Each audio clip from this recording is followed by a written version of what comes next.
हिमाचल प्रदेश की शांतिपूर्ण और चित्रित शहर मंडी में हमेशा से एक रहस्य बसा है, जिसे स्थानीय समुदाय ने पीढ़ियों से पीढ़ियों तक परेशान किया है। मंडी के लोग हमेशा हल्की बात करते हैं कि गांव के किनारे एक पुराने छोड़े हुए बगीचे में बसा एक भूतिया हवेली है, जिसे भूत बंगला कहा जाता है। इस हवेली में, जिसमें लकड़ी की फर्श, जंगली बगीचे और जली हुई दीवारें हैं, दशकों से छोड़ दिया गया था।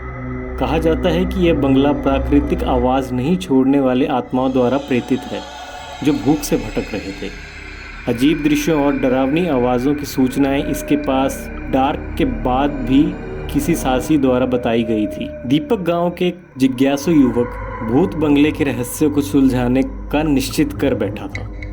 एक चिंगारी लाइट और अपने दृढ़ संकल्प के साथ वे चांदनी रात में बंगले की खोज पे निकल पड़ा।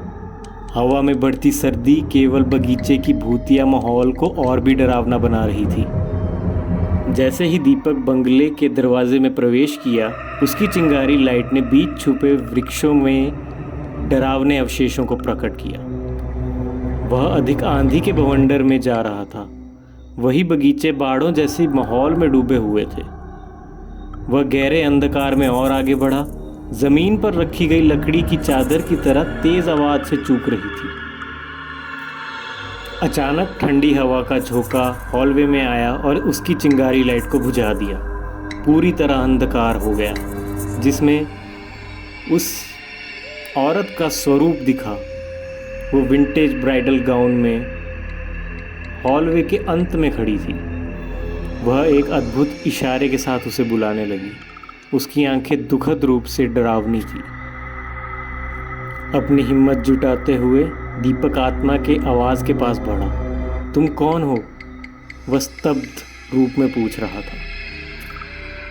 आत्मा एक दुखद स्वर में बोली, मैं मीरा हूँ, वो दुल्हन जो अपने दूल्हे को नहीं पा सकी। इस हवेली की जगह मेरे विवाह का समय था, लेकिन भाग्य के अलावा कुछ नहीं था।